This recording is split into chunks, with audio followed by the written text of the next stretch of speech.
Сегодня я зачитаю для вас отрывок из очерка Эдуарда Мамакаева «Живая память». 7 мая 2004 года к великолепному кругу друзей деревьев прибавился еще один, не менее достойный их общества гость, коренастый саженец серой сливы. Говорят, ты там в музее разрешаешь садить саженцы. Я говорю, да, Ахмед Хаджи Судов. Он тут же распоряжается, именно обращается к охране. Пожалуйста, сегодня к вечеру эта слива должна быть в музее. Это было 7 мая. 3 года саженец рос. Давал прекрасные плоды. Слива вкусная. Почему-то посетители музея все можно висеть, игрушек, с других все трогали. Сливу с этого, зная, что это Ахмед Хаджи, почему-то не трогал. Каждый считал, что он или недостоин такой чести. А предыстория такова. К концу апреля 2003 года я зашел на работу к своей родственнице Айшат Мамакаевой, которая в ту пору работала главным специалистом в одной из государственных служб. Только я переступил порог, как неожиданно оказался лицом к лицу с плотным, коренастым человеком в сопровождении крепких, молодых ребят. Не могу сказать, что я тоже скажу что-то новое о нем. Я просто хочу поделиться небольшими эпизодами встречи не его со мной, а моя встреча с ним. Потому что не всегда бывала возможность обращаться к нему, потому что всегда был среди людей, всегда занятый. Но я имел такое счастье со стороны наблюдать за ним. Мгновенно узнав в нем президента, я отпрянул, уступая дорогу его охране. «Схавол, схавол!» С улыбкой в глазах и на лице отступил и он. Люди не столько слушали его голос, сколько любовались его человечностью, его манеры, поведение. Абсолютно президент. Вроде, казалось бы, свысока, а он все как за чашкой чая. Музей Гудящевой. Ля чигр? Нет, подумал я. Выходит, он меня узнал. Хотя так, лицом к лицу. До этого мы вроде бы и не встречались. Балбящу им дал мукла. Последний раз я как-то зашел в здание, у меня был свободный пропуск председателя Союза, зашел в президентский уже дворец, и только я начал спускаться со 2-го этажа, и в дверях входит охрана Ахмед Хаджи впереди, торопится откуда-то. Но я, чтобы пропустить дорогу, отошел в сторону, чтобы не мешать. Хотя очень было желание подойти, обнять его. Но охрана это бы мне не позволила. Но тем не менее, он сам отделился от охраны, подошел ко мне и говорит, ну а я думаю, наверное, обознался, наверное, нехорошо, если сейчас не за того он меня принял. И он говорит, музей у нас работает. А, думаю, значит, он действительно не ошибся. Не думал, что даже в такой ситуации он уделит мне такое внимание.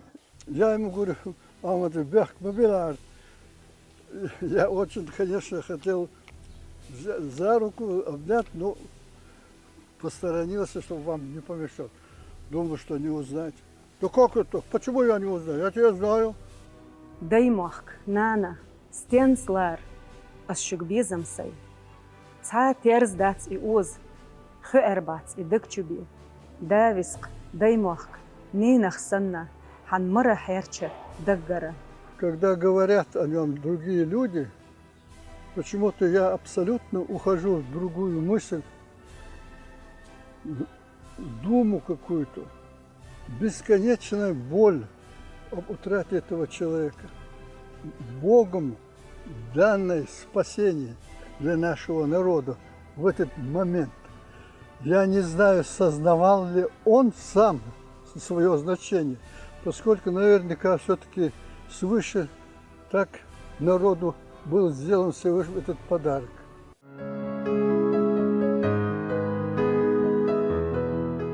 Когда такой спокойный, интеллигентный человек говорит о культурных таких тонких вещах, ты не удивляешься. Вот привыкли его сурового, такого настойчивого, мужественного человека, и вдруг он проявляет такие тонкости. Разумеется, от неожиданности я просто растерялся, а он продолжал. Я с детства знал поэму твоего отца «Нохчель лямнашка», а монолог Зейламхи помню дословно. 16 строк на чеченском языке. Абсолютно у меня моментально изменилось какое-то отношение. Вспышка какая-то произошла, думаешь. Но монолог на чеченском языке, который я по сегодняшний день, хотя сотни раз я переписывал отца, перепечатывали, и то я сегодня не могу наизусть произнести. А он... По поведению и лицам охранников видно было, что для данной встречи место выбрано не самое подходящее. К тому же подходили и останавливались люди. Не все, наверное, люди знают, что в 2002 году открытие музея, тогда уже в качестве муфтия республики был и Ахмед Хаджи Кадыров. Я это хорошо помню, но я не знал, что это он. Красочные бумаги в руках Айшат оказались плакатами предвыборной кампании. Ахмад Хаджи, взяв из стопки один из портретов, склонился над столом в приемной. Через минуту он вручил мне свой портрет с надписью «Музею Арби Мамакаева с благодарностью к его создателям и с большим уважением к творчеству поэта Ахмад Хаджи Кадыров». Когда Ахмед Хаджи только собирался, голосовали мы его как президента, и по его же приглашению я тоже на заседании принимал участие. И когда я уходил, у него в кабинете были вот эти плакаты. И он вот, вот его слова. И он подписал, это его рука. Я даже немножко ревную эту лампочку, боюсь, что как бы эта надпись не повлияла, поэтому там матовая лампочка. Это лично его.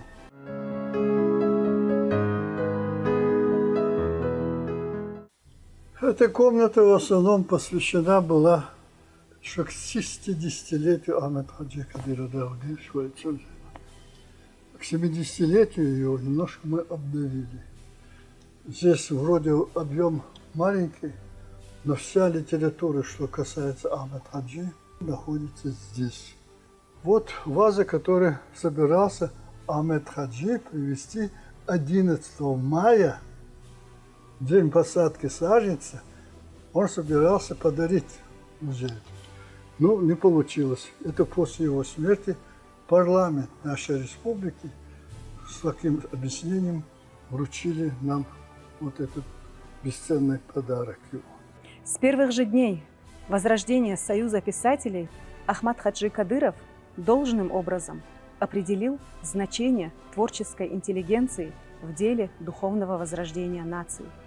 И поэтому сразу по первому же обращению наметил решение ряда важнейших вопросов для Союза. Зайти, собирать людей ему было негде, все разрушено было. И то он взялся создавать первую не столько экономические, там, оборонительные какие-то силы, а интеллигенцию он схватился за культуру. В последних числах апреля с целью узнать судьбу направленных писем я в очередной раз попытался встретиться с кем-либо из администрации президента. Это оказалось не так-то и просто. Расстроенный спускался я со второго этажа, как вдруг шумно распахнулись входные двери на первом. Впереди несколько охранников дали знак посторониться, но я уже увидел непривычно суровое лицо Ахмад Хаджи. Мы встретились взглядом, Но пройдя 3-4 ступеньки, обернувшись, он сказал: «Хей, Эдуард, я подписал все ваши бумаги. Передай это Абузару». Казалось бы, союз писателей само по себе может возродиться, скажем, без особой такой натуги со стороны правительства. Нет. Вот и в самый разгар самой войны он собирает в Гудермесе союз писателей. Наверное, читатель догадывается, как развивались события дальше, какая трагедия случилась 9 мая 2004 года. Я пришел не остановить войну, а закончить с войной. Это уж слишком нужно было быть смелым, таким самонадеянным, мужественным человеком, прекрасно понимая махину кремлевской партии войны, мощь России. И сказать, заявить на весь мир, вот такую заявку сделать, это нужно было очень дальновидным, мужественным человеком. Бесконечная тоска на душе, честно говорю, наступает. Не мой ицел, да дик был бич. Сам кадя шах му'на вайн вахан. Сам гартя оли.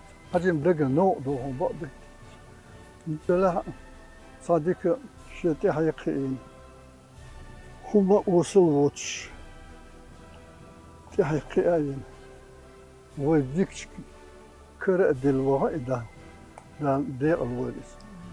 Каждый из присутствующих подходил к саженцу, вкопанному прямо напротив входа в музей, и, поглаживая его, произносил слова молитвы, как делают это над головой вдруг осиротевшего ребенка.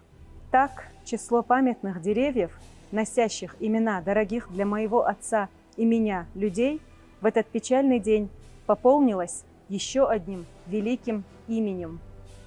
И имя это Ахмад Хаджи Кадыров. Вот уже третий десяток лет, как ежедневно сотни тысяч людей, не только нашей республики, но почти во всем мусульманском мире особенно, говорят о Ахмад Хаджи Кадырове, да, где что это сделано. И навряд ли еще через 20-30 лет перестанут говорить о нем, потому что он слишком заметный след оставил на земле, особенно истории нашей республики после себя.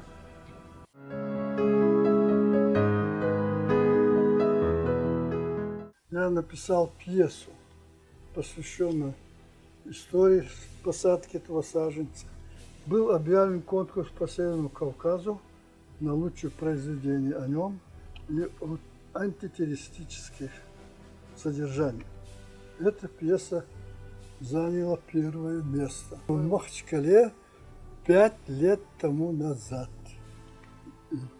Она была выпущена к 60-летию Ахмада Хаджи Кадырова.